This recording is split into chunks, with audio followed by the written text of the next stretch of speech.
16절로 20절의 말씀, 구약성경 30쪽 31쪽쯤에 있을 겁니다. 우리 한 목소리로 함께 읽겠습니다. 아브라함이 에브론의 말을 따라 에브론이 헷 족속이 듣는 데서 말한 대로 상인이 통용하는 은 400세겔을 달아 에브론에게 주었더니 마므레아 막벨라에 있는 에브론의 밭 곧 그 밭과 거기에 속한 굴과 그 밭과 그 주위에 둘린 모든 나무가 성문에 들어온 모든 헷 족속이 보는 데서 아브라함의 소유로 확정된지라. 그 후에 아브라함이 그 아내 사라를 막벨라 밭 굴에 장사하였더라. 마므레는 곧 헤브론이라.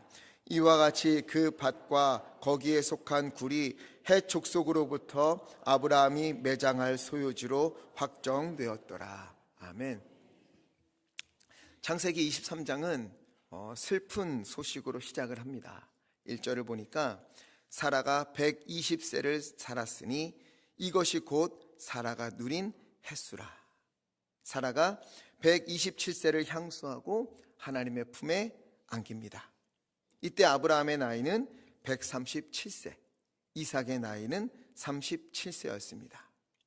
그리고 유대 전승에 의하면 제가 수요일에 유대 전승에 대한 이야기를 자주 하잖아요. 유대 전승에 의하면 이렇게 전해집니다라고 말할 때 유대 전승이 뭔가 하면은요, 이걸 조금 복잡하지만 한번 말씀드릴게요. 유대인들이 가장 중요시하는 게 무엇인가 하면은요, 누가 뭐래도 토라, 모세 오경입니다. 창세기 앞에서부터 5권, 창세기, 출애굽기, 레위기, 민수기, 신명기, 이 5권을 토라라고 불러요. 이 토라가 유대인들에게 가장 중요해요. 그래서 유대인들은 회당에서 토라를 읽습니다. 토라를 읽고 질문을 하고 대답을 하는데, 그 중에 생각지도 못한 질문이 있거나 또 그에 대한 랍비들이 이제 대답을 하잖아요. 이것들 서로를 대화하면서 질문을 하고 답변을 한 것을 모아놓은 것, 그러니까 랍비들의 해석이지요. 이것을 뭐라고 하면 미드라시라고 합니다. 안 적으셔도 돼요. 그냥 그렇구나. 미드라시는 랍비들이 성경에 없는 이야기들에 대한 질문에 대한 대답을 한 게 미드라시예요.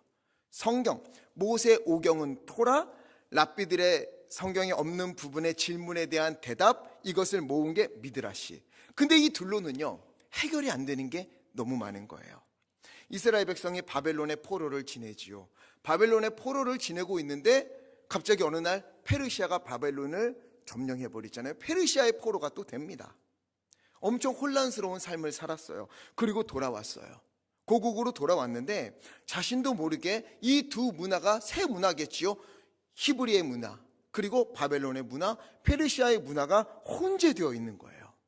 바벨론의 포로로 있을 때는 바벨론의 문화를 따르고, 페르시아의 포로로 있을 때는 페르시아의 문화가 그들 몸에 배어 있게 된 거예요. 그리고 이후에 고국으로 돌아왔을 때는 헬라에게 지배를 받지요. 그 다음에는 로마에 또 지배를 받습니다. 자꾸 이렇게 세상이 변해만 가고 지배받으면서 여러 문화를 경험하고, 그러자 토라, 이 토라, 모세 오경에는 613가지 율법이 있는데 이걸로는 어떻게 살아야 하는가, 이것을 제시해 주기가 쉽지가 않은 거예요. 그래서 랍비들이 어떻게 했는가, 기록되어지지 않고 구전으로 내려오던 구전 율법, 또 이 율법을 자세하게 설명하면서 해석해 주어서 실생활에 도움이 되도록 확장시켜서 기록해 놓은 게 있는데 이걸 미시나라고 합니다. 다시 모세오경은 토라, 토라에서 설명하지 않는 것들에 대한 질문에 대한 대답 미드라시, 그리고 613가지 율법으로는 안 될 것 같아서 구전 율법을 바탕으로 율법을 확장시켜 놓은 것을 미시나라고 해요. 근데 미시나도 또 이스라엘 백성에게 어려운 거예요. 그래서 이 미시나를 해석해 주고 설명해 주는 거를 또 하나 만들었는데 이걸 게마라라고 합니다. 어렵지요. 많아요. 그 중에 우리가 알고 있는 게 나와요. 이제 뭘 알고 있죠? 우리가 유대인들 하면 지혜로 써져 있는 책 뭐라고 하죠? 탈무드. 이 탈무드가 뭐냐고 하면은요, 우리가 지혜를 배우기 위해서 유대인들의 지혜가 모여져 있는 것을 탈무드라고 생각하는데 그렇지가 않아요. 탈무드는 뭐냐? 미시나와 게마라를 합친 것을 탈무드라고 해요. 그러니까 유대인들의 구전 율법과 이 율법을 확장시키고 적용할 수 있도록 해설해 놓은 미시나와 이 미시나를 조금 더 쉽게 풀어준 게마라를 합쳐 놓아서 탈무드라고 부릅니다. 그렇게 탈무드는요, 성경의 이야기가 아니에요. 유대인들의 지혜가 담긴 책도 아닙니다. 성경을 배경으로 쓰여지긴 했지만 성경의 어떤 부분만 이용할 뿐 하나님의 말씀이 아니라 전부 랍비들의 개인 해석이 들어가 있어요. 랍비들의 생각들이 들어있는 겁니다. 그래서 우리는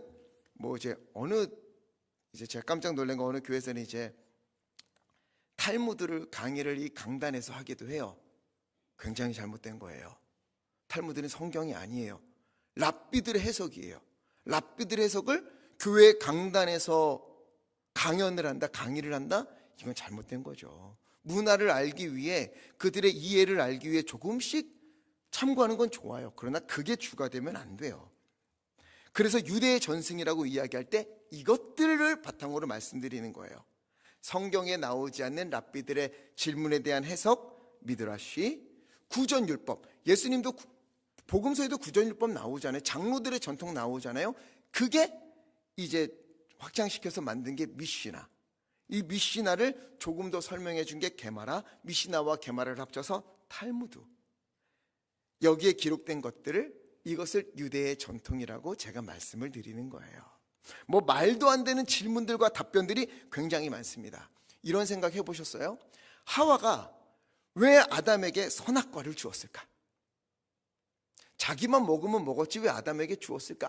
이런 질문을 유대인들이 하고요, 랍비들은 이에 대해서 대답을 해줍니다. 그 대답이 뭐였을 것 같아요? 왜 하와가 아담에게 선악과를 주었을까? 혼자 죽기 싫어서. 이렇게 이야기를 해요. 날 사랑하면 같이 먹자. 이게 진짜 나오는 이야기예요. 게다가 제가 저번에 말씀드렸을 때 아브라함이 우르에 있을 때, 또 하란에 있을 때 하나님이 아브라함을 부르셨잖아요. 그때 아브라함을 왜 부르셨는가에 대답으로 뭘 했냐면, 50대 되는 아저씨가 우상을 사려고 하자, 아버지가 깎은 우상을 사려고 하자, 몇 세 되십니까? 50세입니다. 아니 50세나 되신 분이 태어난 지 하루밖에 안 된 우상을 데려다가 거기에 절을 하겠다고요? 이렇게 하면서 우상에게 비판을 했다는 이 내용들이 대부분 미드라시, 그리고 유대 전통에 나오는 이야기예요. 그러니까 제가 가끔 유대 전승이다 말할 때, 랍비들이 이렇게 해석했구나, 랍비들이 이런 질문을 했고 대답을 했구나, 이 정도로만 받아들이시면 돼요. 괜히 그거 적어갖고요, 어디 가서 써먹는다고 그거 알아? 하면서 이렇게 말하지 마세요. 이단 소리 듣습니다. 그거는 조심하시고요. 그래서 오늘은 제가 유대 전승 이야기를 또 하나 들려드리려고 해요. 이건 제가 학부 때 군대 다녀와서 25살 정도 됐을 때 들었던 이야기인데, 유대 전승이에요. 어이가 없어서 아직까지 기억을 합니다. 먼저 지난주에 이삭이 아브라함을 데리고 어디로 갔는지 기억나십니까? 어디죠? 모리아 산인데 정확히는 뭐라고요? 모리아 땅에 있는 한 산, 모리아 땅에서 하나님이 지시하신 산, 이거예요. 아브라함이 하나님의 명령을 따라, 하나님의 시험이었지요, 그 말씀에 순종하여 이삭과 종 둘을 데리고 모리아 땅으로 갔어요.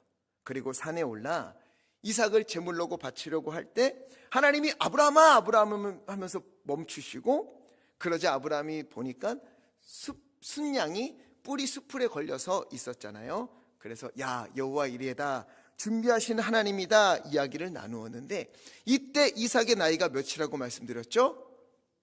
37이다 말씀을 드렸어요. 유대 전승에 의하면 37입니다. 왜 37이라고 유대 전승, 유대인들은 이야기를 하는가? 오늘 23장에 답이 나와요. 23장 1절에 사라가 127세를 살았다. 그러니까 127세의 죽음을 맞았다, 이거지요. 바로 이 사건 때문에, 아브라함이 이삭을 바치려고 했던 이 사건, 이것 때문에, 이 일 때문에 사라가 죽었고, 그리고 이삭은 37살이 되었다, 이야기를 하는 거예요. 왜 그런가? 창세기 22장 19절을 보면은요, 함께 읽겠습니다. 시작. 이에 아브라함이 그의 종들에게로 돌아가서 거기 거주하였더라. 아멘. 자, 이거 보세요. 아브라함이 모리아 땅에 있는 한 산에서 여호와 일에 준비하시는 하나님을 경험하고는 어디로 가서 거주했다고 합니까? 브엘세바에 가서 거주했다고 해요. 그런데 오늘 창세기 23장 2절을 보면 사라는 어디에서 숨을 거둡니까? 가나안 땅 헤브론이에요. 가나안 땅 헤브론이에요. 사진 한번 보여주시겠어요? 자, 맨 밑에 빨간색으로 동그라미 쳐져 있는 데가 브엘세바예요. 아브라함은 저기에 거주합니다. 그런데 사라는 어디서 죽었다고요? 가운데 있는 헤브론이에요. 저기서부터 저기 거리가 43km 정도 됩니다. 상당히 먼 거리예요. 그런데 왜 아브라함과 사라는 떨어져 있었는가? 그렇죠? 아브라함과 사라가 부부니까 같이 살아야 되는데 왜 따로 있는가? 이에 대해서 유대 전승은 뭐라고 이야기하는가? 이걸 말씀드리려는 거예요. 이제 사라가 충격을 받은 거예요. 아브라함 이 양반이 예전에는 어떻게 했어요? 자기를 누이라고 거짓말하고는요, 애굽에서 자기를 버리고 또 그랄 땅에 가서도 자기를 남의 남자에게 보내버렸잖아요. 2번이나 버림받았어요. 야, 이 남자 뭐지? 믿고 살아도 되나? 그런 마음이 드는 거죠. 그런데 이젠 아들 이삭을 어떻게 얻은 아들인데 90세에 얻은 아들, 이 아들 얻으려고 하갈을 남편에게 보내기도 하고 그로 인해서 갖은 수모를 겪었는데 이 귀한 아들을 아브라함이 하나님께 바치려고 했다. 이에 화가 나서 도저히 당신하고는 못 살겠다 하고 별거하는 중이었다, 이렇게 이야기도 하고요. 저는 이보다는 이 다음 해석이 조금 더 신빙성이 있겠다 하는 이야기가 있어요. 뭐냐 하면 아브라함과 사라는 본래 같이 살고 있었어요. 그런데 어느 날 아브라함과 이삭이 사라졌습니다. 어디로 갔는지 모르겠는 거예요. 아침부터 일찍 보이지 않는 거예요. 사라가 아무리 찾아도 아브라함도 이삭도 없는 거예요. 어디 갔을까? 어디 갔을까? 그런데 그때 천사일지 사탄일지, 아마 사탄이라고 하면 좋겠지요. 이 사탄이 사라에게 찾아와서 이야기를 하는 거예요. 지금 네 남편이 어디 갔는지 아니? 아니요, 나 한참을 찾고 있는데 뭐 찾을 수가 없어요. 그러자 사탄이 아브라함이 이삭을 데리고 저 모리아 땅으로 가서 이삭을 지금 제물로 바치려고 한다. 아브라함 눈빛이 이상하고 막 칼을 빼들고, 야, 이거 내가 어떻게 설명해야 될지 모르겠다, 이렇게 하니까 사라가 도저히 가만히 있을 수가 없어서 불안하고 손이 떨리고 화가 나서, 예전에는 나를 버리더니 이제는 내 아들을 죽인다는 게 말이 되냐? 이게 사람이냐? 얼른 채비를 하고 모리아 땅으로 달려가는 거예요. 달려가다가 가는 도중에 나이도 있고 몸도 그렇고 몸도 마음도 지쳐서 그만. 지도 다시 한번 보여주세요. 브엘세바에서 모리아 땅이 예루살렘 땅이라 그랬죠. 그쪽이라 그랬죠. 그쪽으로 가는 중간에 헤브론에서 그만 숨을 거두었다 하는 이야기가 있어요. 이거는 제 이야기가 아니고 뭐 어디 주석에 있는 것, 주석에 있어요. 주석에서 이제 유대 전승에서 이렇게 이야기하더라라고 하는데 그냥 그럴 수도 있겠다, 이 정도만 하고 넘어가면 되는 거예요. 괜히 어디 가서 이렇더라라고 하지 마시고요. 유대 전승입니다. 유대 사람들은요, 이렇게 이해하고 성경을 이렇게 생각해보고 고민해보고 곱씹고 곱씹으면서 성경을 읽어가는 거예요. 그런데 저는 이 유대 전승의 해석을 보면서 참 가슴이 아팠어요. 아브라함도 아브라함이지만 사라의 인생이 참 기구하잖아요. 65세 때 고향을 떠납니다. 애굽에서 남편이 자기를 누이라고 속이며 애굽의 바로에게로 보내버려요. 버림받아요.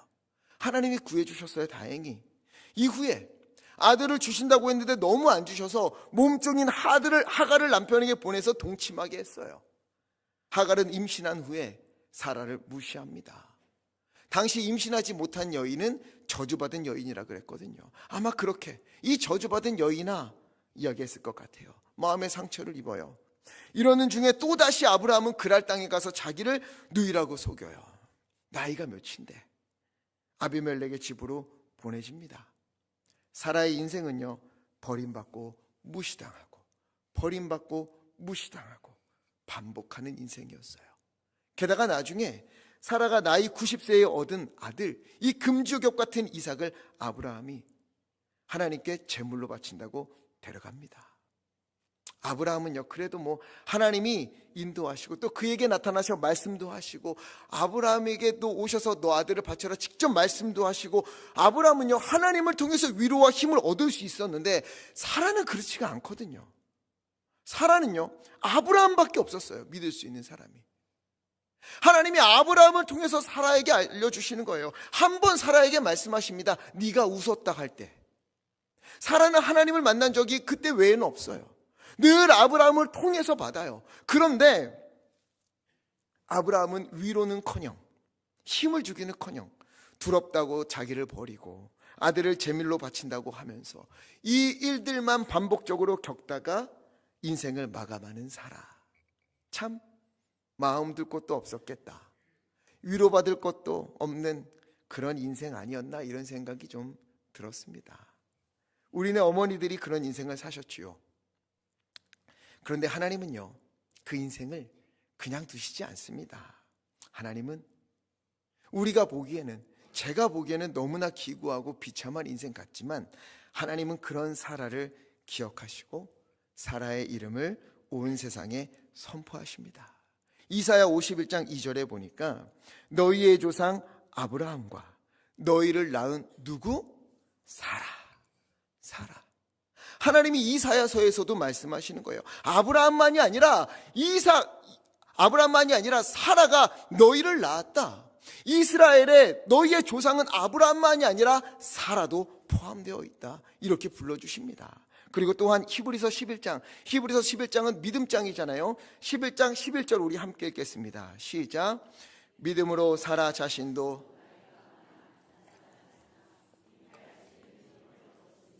이는 약속하신 이를 미쁘신 줄 알았음이라. 아멘. 믿음으로 사라 자신도 나이가 많아 단산하였으나 믿음으로 잉태할 수 있는 힘을 얻었다.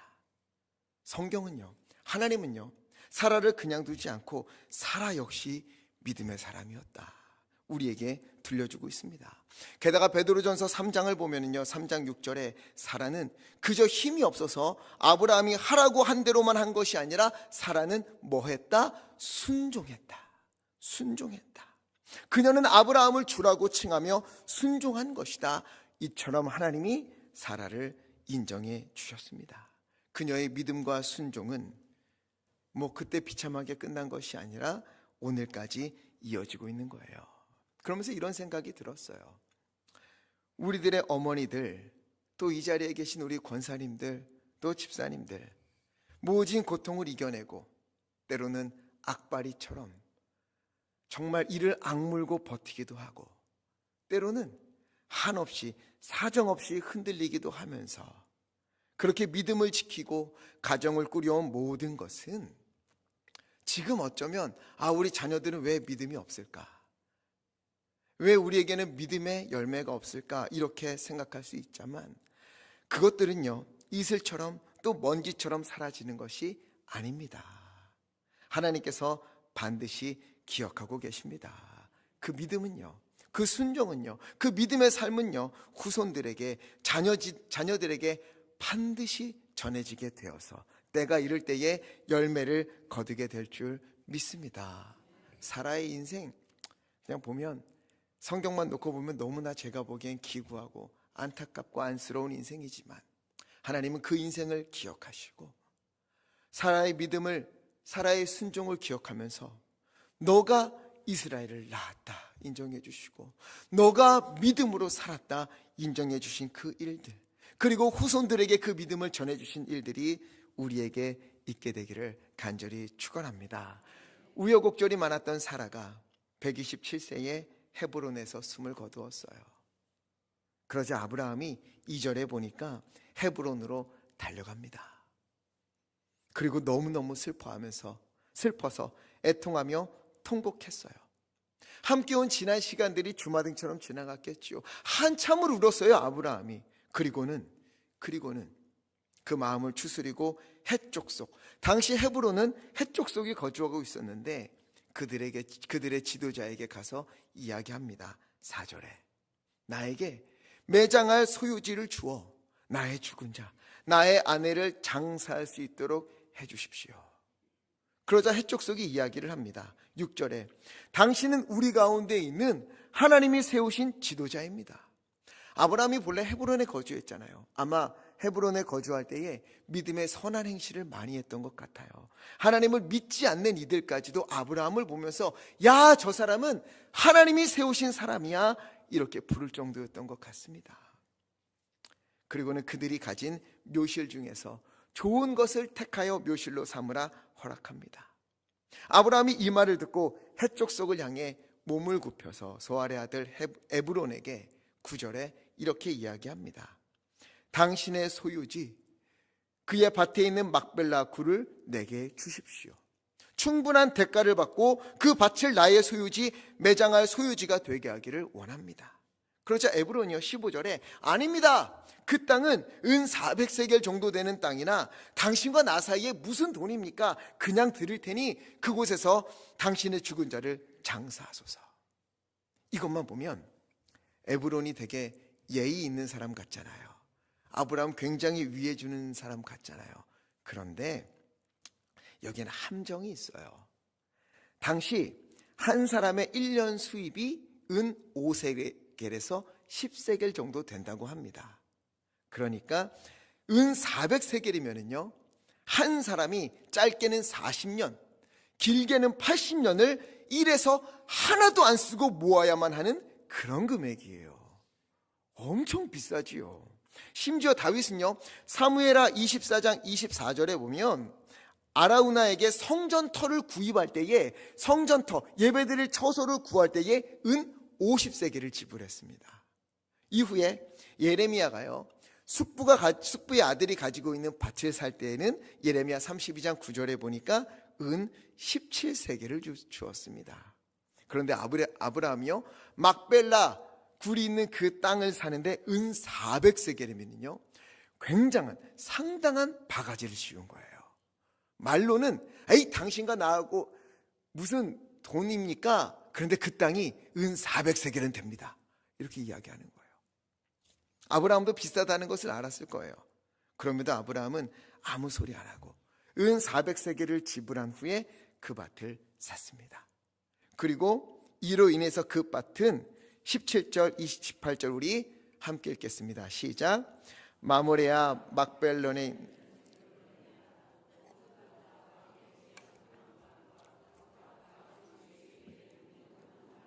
성문에 들어온 모든 헷족속이 보는 데서 아브라함의 소유로 확정된지라. 아멘. 헤브론에 있는 이 땅, 막벨라에 있는 에브론의 밭, 그 밭과 거기에 속한 굴과 그 밭 주위에 있는 모든 나무가 아브라함의 소유로 확정되었습니다. 그리고 이 밭에 아내 사라를 장사했어요. 근데 왜 아브라함이 자기가 살고 있는 브엘세바에 와서 사라를 장사하지 않았을까? 그렇죠. 당연히 사라의 시신을 옮겨와서 자기가 거주하는 브엘세바에서 장사하면 되는데 왜 헤브론이었을까? 이유가 있어요. 당시 유대인들은요, 사람이 죽으면 해가 지기 전에 장사를 해야 합니다. 해가 지기 전에. 우리처럼 3일장 5일장이 아니에요. 그러니 사라를 데리고 브엘세바로 가서 장사하기에는 시간이 너무 없는 거예요. 시간이 너무 부족한 거예요. 그래서 헤브론에서 가장 좋은 땅을 골라, 막벨라, 비싼 값을 치르더라도 그 땅을 사서 혹시나 지불하지 않고 공짜로 받으면 나중에 딴 말 하면 큰일 나잖아요. 그래서 헷족속 모든 사람이 보는 앞에서 그 땅을 사는 거예요. 이 땅은 이제 아브라함의 땅이다, 아브라함의 매장지이다, 그렇게 확정을 짓기 위해서 그곳을 산 거예요. 그리고 이곳은 이후 이스라엘 백성에게 너무도 중요한 장소가 됩니다. 여러분, 이곳에 누가 장사됩니까? 남자 아브라함, 그리고 이삭, 그리고 야곱, 그리고 요셉이 또 있지만 요셉은 출애굽 이후에 가나안에 정착할 때에 세겜 땅에 묻힙니다. 아브라함, 이삭, 야곱이 거기에 묻혔고요. 아브라함의 아내 누구죠? 자신 있게 하셔도 돼요. 아브라함의 아내 사라, 그리고 야곱의 아내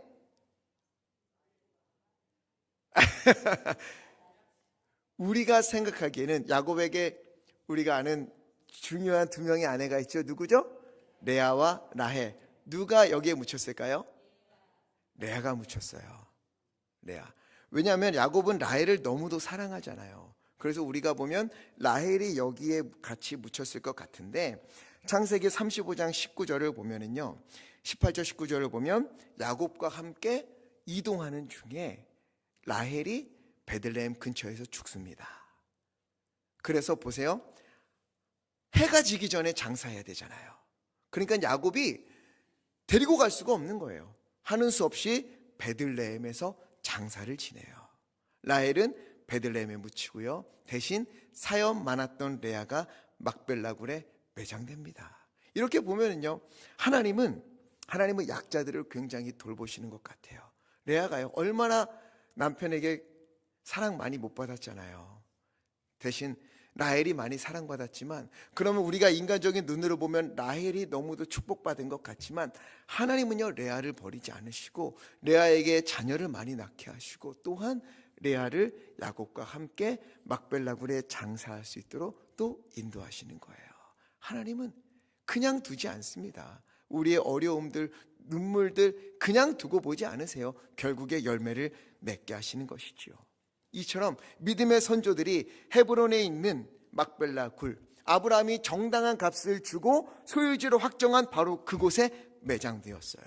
그리고 아브라함이 소유지로 확정한 이 땅은 이스라엘 역사에 있어서 매우 중요한 곳이 됩니다. 이후에 이스라엘 백성이 400년의 애굽 노예 생활을 마치고 광야를 지나 가데스 바네아에서 12명의 정탐꾼을 보내요.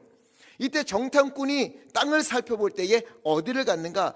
민수기 13장 22절을 보니까 네겝으로 올라가서 어디에 이르릅니까? 헤브론에 이르는 거예요. 정탐꾼들이 가장 보고 싶었던 땅은 헤브론이에요. 왜? 가나안이라는 땅, 그들은 듣도 보도 못한 땅이에요. 400년이 지났잖아요. 그러나 그럼에도 불구하고 그들이 늘 들었던 땅은 있습니다. 어디일까요? 헤브론. 왜? 그들의 땅이니까.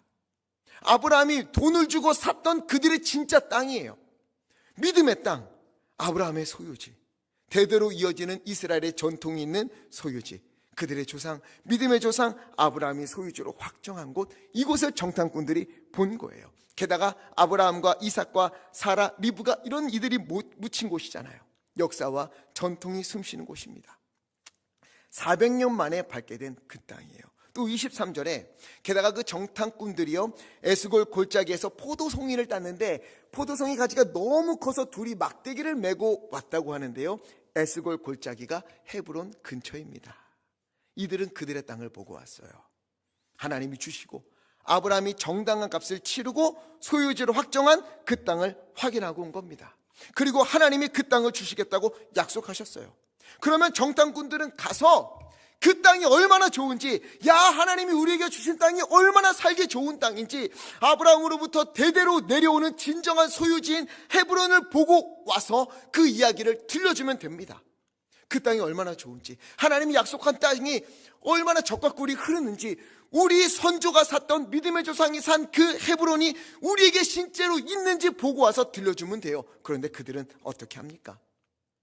그걸 보고 와서 이야기해 주는 것 넘어서 그 땅에 있는 자손들, 아낙 자손들, 아말렉 자손들, 헷 족속들, 여부스 사람들, 아모스 사람들, 그리고 가나안 사람들, 그들을 보고는 마음이 두려워져서 하나님이 약속하시고 확정하시고 아브라함이 돈 주고 산 자기들의 땅임에도 불구하고 그들은요, 갈 수 없다, 아니 가지 않겠다, 애굽으로 돌아가자 이야기를 해요.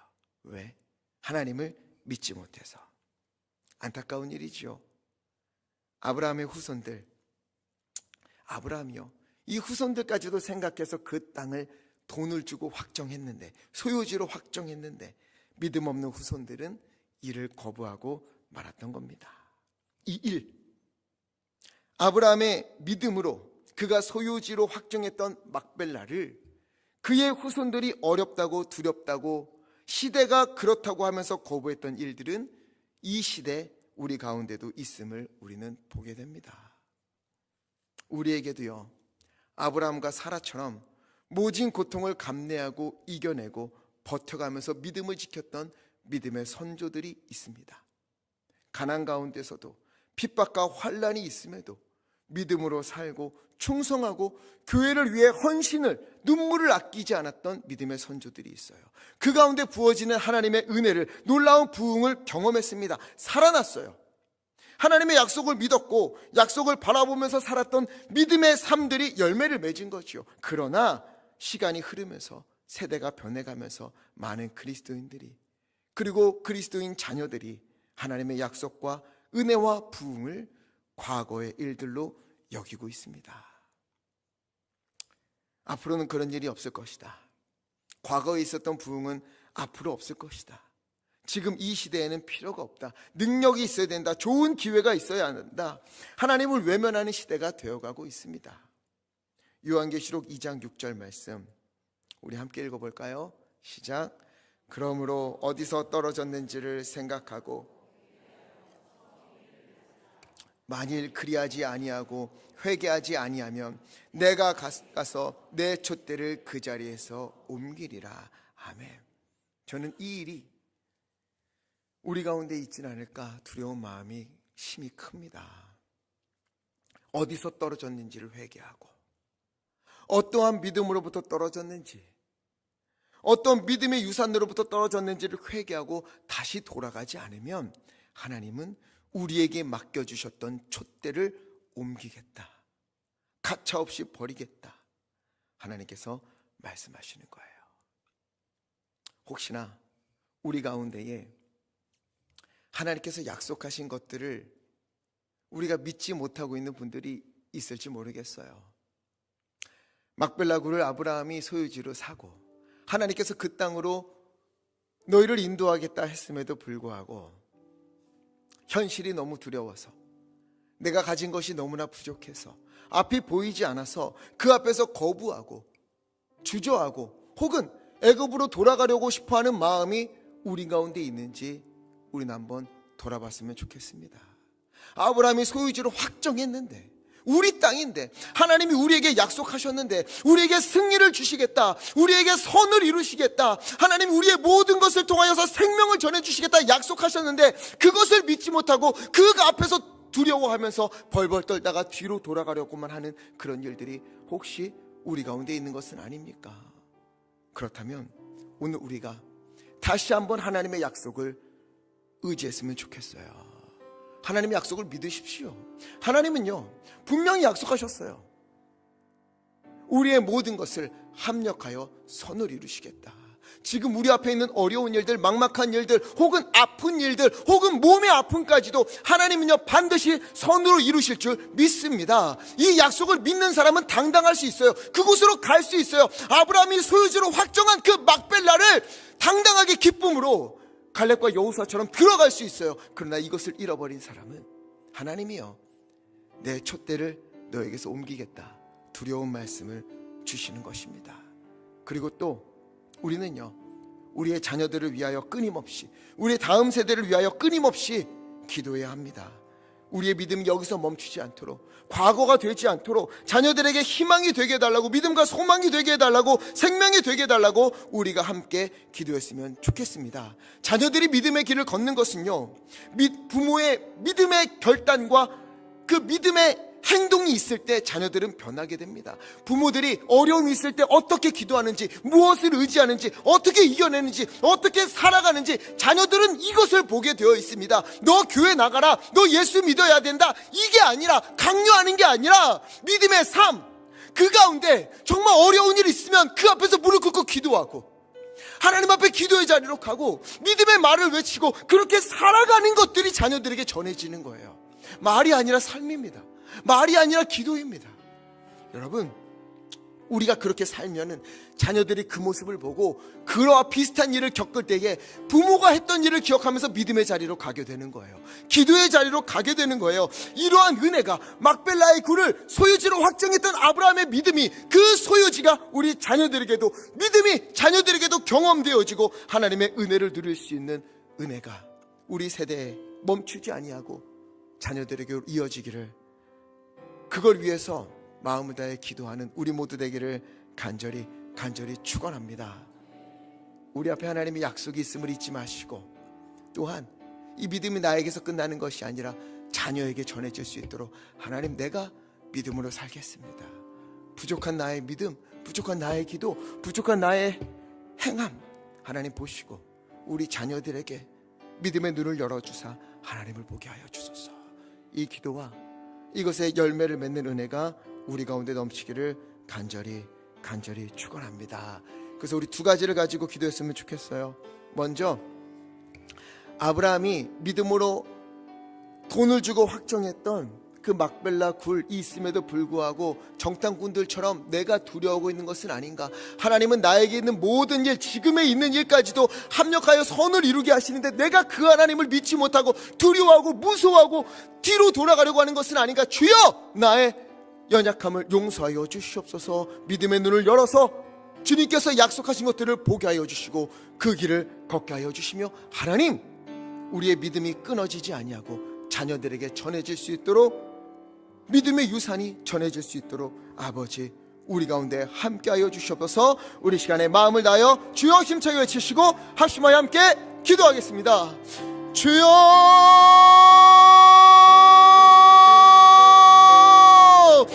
하나님이여, 하나님이여, 아브라함이 하나님이여 제값을 주고 정당한 값을 치르고 아버지 하나님 막벨라 그 땅을 샀음에도 불구하고, 하나님이여 그 땅이 이스라엘의 유산으로 되어 있음에도 불구하고, 아버지 하나님 주님께서 약속하신 그 땅임에도 불구하고, 하나님은 그곳에 있는 사람들이 두려워 떨며 돌아가려고 했던 이스라엘 사람들과 같은, 연약한 사람들과 같은 모습이 아버지 우리에게 있는 것은 아닙니까? 우리 앞에 있는 일들 물론 어려울 수 있습니다. 두려울 수 있습니다. 막막할 수 있습니다. 그러나 우리 하나님은 이 모든 것을 합력하여 선을 이루시는 하나님이다. 주님께서 말씀하시고 약속하셨는데 하나님이 약속을 믿지 못하고 아버지 하나님은 뒤로 물러서는 자가 되는 것은 아닙니까? 주 하나님이여, 오늘 우리의 눈을 열어주시옵시고 우리의 마음을 열어주셔서 아버지 하나님 믿음의 길을 걸어갈 수 있도록 하나님 아버지 인도하여 주셔서, 또한 하나님이여 우리의 자녀들에게 믿음이 전해지기 원합니다. 아버지 하나님이여, 아버지 하나님 우리가 믿음으로 아버지 하나님 아브라함처럼 그 막벨라굴을 사는 그런 행동을